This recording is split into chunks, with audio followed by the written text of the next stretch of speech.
Assalamu alaikum. This is Btv Chattogram welcoming you to the English news from Btv Chattogram. Let's begin with the top stories. Prime Minister Tariq Rahman to inaugurate canal re-excavation and family card distribution in his first visit to Chattogram after 22 years tomorrow.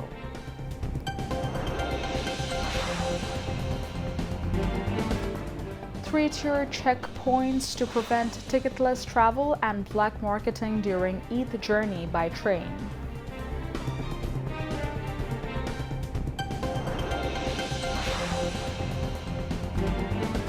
State Minister for Foreign Affairs reiterates commitment to peace-building, sustainable development and multilateral cooperation with UN.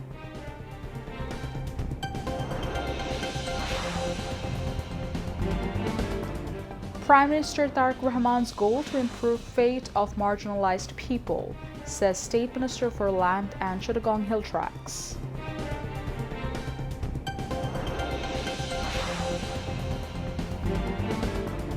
Fantastic trade deals great for both countries, Strzok says U.S. President Trump leaving Beijing after a two-day summit with Chinese counterpart Xi.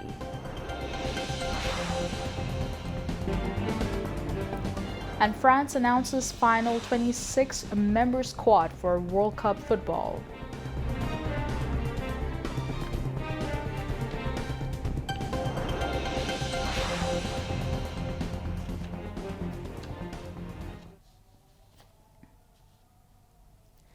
Viewers, those were the top stories. Now moving on to the details. Prime Minister Tariq Rahman is scheduled to visit Chattogram after 22 years tomorrow. The visit has created a festive atmosphere among BNP leaders and activists across the district. According to the tour schedule, while traveling to Chattogram by road, the Prime Minister will attend a roadside rally at Lokipur Bazaar in Borura of Kumilla. The Prime Minister will inaugurate the re-excavation of the Khudro Canal in the Waruk Bazaar area of Tamta Union under Sharastri Upazila and Bishu Canal in the Gosherhat area of Shah Mahmudpur Union under Chatpur Sadar Upazila.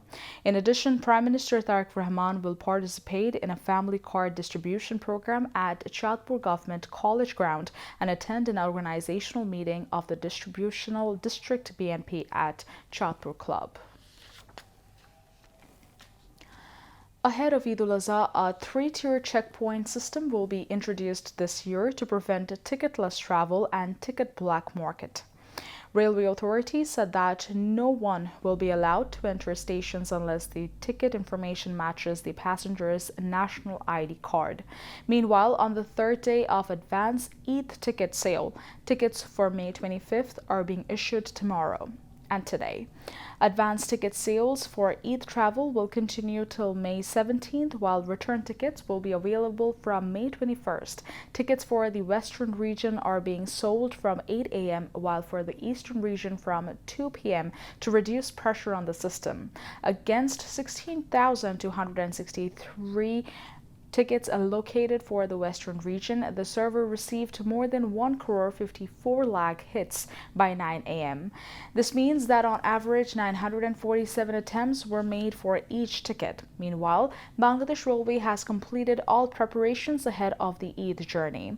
The Kamlapur station management and managers said that a round-the-clock line monitoring system will remain in place to ensure smooth and safe train operations. Authorities would also take strict measures this year to prevent passengers from traveling on train rooftops. Railway authorities have also advised passengers not to purchase tickets from anywhere other than the designated official website in order to prevent ticket black marketing.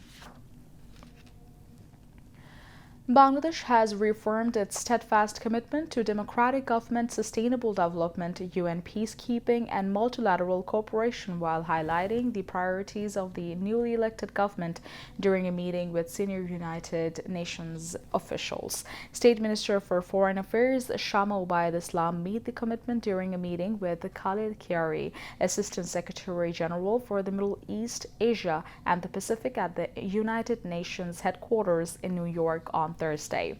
A press release issued by the Foreign Ministry today said this.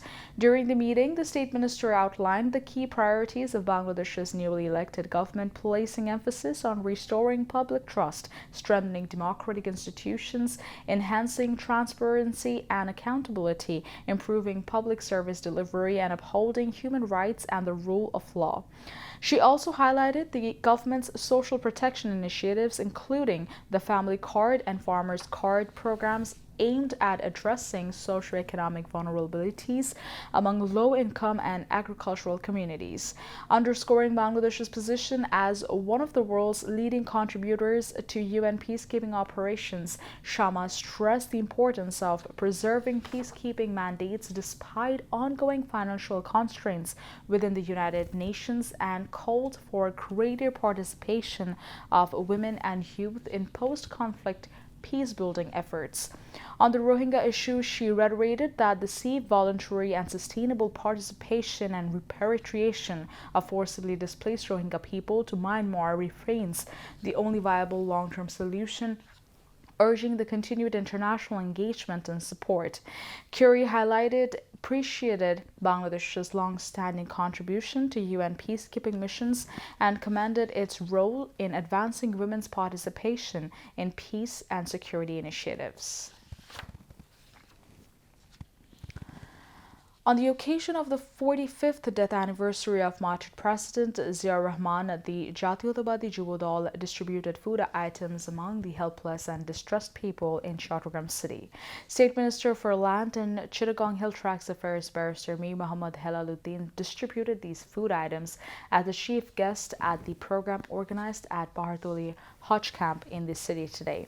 The governor of the Metropolitan Unit of Shicha Shibugdal, Belayat Hussein Bulu, former president of the Metropolitan Unit of Jubodal, Musharraf Hussein Deepthi, and member secretary of the Metropolitan Unit of Chatrodal, Shorful Islam Tuhin, as well as leaders of Chatrodal, Jubodal, and local BNP addressed the occasion. The speakers called for the establishment of a medical college hospital and a sports institution of the model of BKSP in the Hajj camp area. At the program, the State Minister for Land said that one of the goals of the politics of change that Tariq Rahman has started in Bangladesh is to improve the fate of the marginalized people.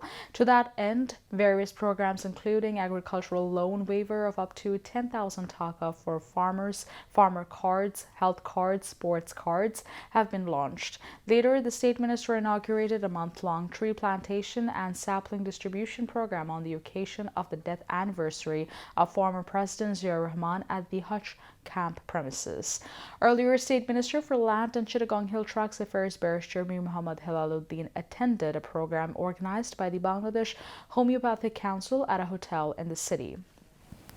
The organization organized a central inauguration, science fair, and cultural program for celebrating its 56th anniversary.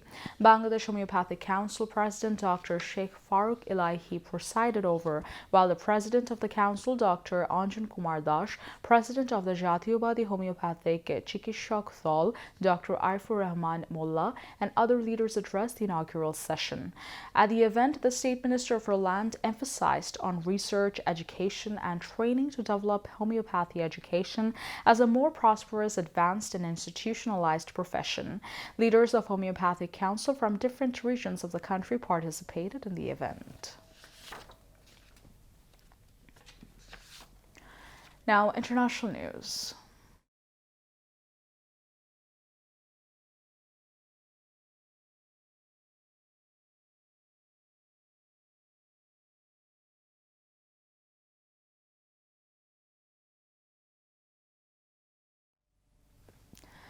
U.S. President Donald Trump left Beijing after a two-day summit saying he had struck fantastic trade deals, great for both countries. But new and few details have emerged on that the two superpowers agreed. Trump arrived for a high-stakes summit with Chinese leader Xi Jinping on Wednesday, accompanied by several CEOs, a high-profile business delegation spanning agriculture, aviation, electric vehicles, and artificial intelligence chips. Trade was near the top of the agenda despite recent tensions over the Iran war, and businesses hoped for key deals as well as an extension of the tariff truce that is due to expire in November. The visit was defined by warm rhetoric and symbolism. Trump was wooed with a packed itinerary that included an honor guard, a state banquet, and an invitation to the exclusive compound where China's Communist Party leaders live and work. The U.S. president seemed impressed and invited Xi to the White House in September. He said talks had been very successful, while Xi called it a historic and landmark visit. But neither side was announced trade breakthroughs or significant business deals. Heavy hailstorms, heavy rainfalls, and lightning have killed at least 111 people in Uttar Pradesh of India. At least 72 people have been injured in these incidents. These deaths and injuries occurred across 25 districts of the state from Wednesday to Thursday morning.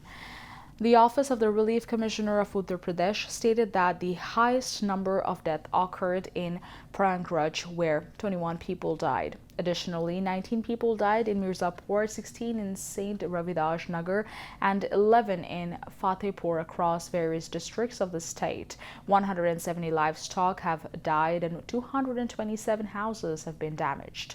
The Relief Commissioner said that the situation in different districts is being regularly monitored through the inaugurated Control and Command Center. The Chief Minister of Uttar Pradesh, Yogi Adityanath, expressed deep concern over the damage caused by storms, rain, and lightning. He expressed condolences to the families of the deceased and instructed officials to immediately start relief operations.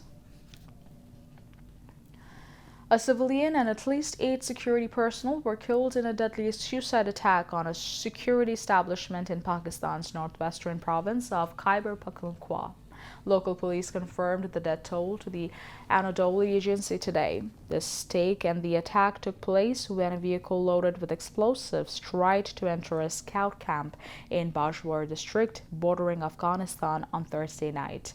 At least 35 other security personnel were seriously injured in the incident, who were rescued and rushed to the local hospital. Police said the attackers tried to force their way into the scout camp with explosives-laden vehicles.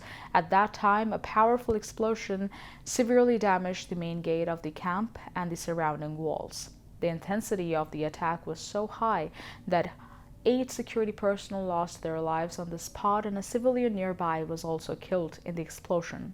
After the explosion, panic spread throughout the area, and security forces quickly surrounded the entire area and began a search operation.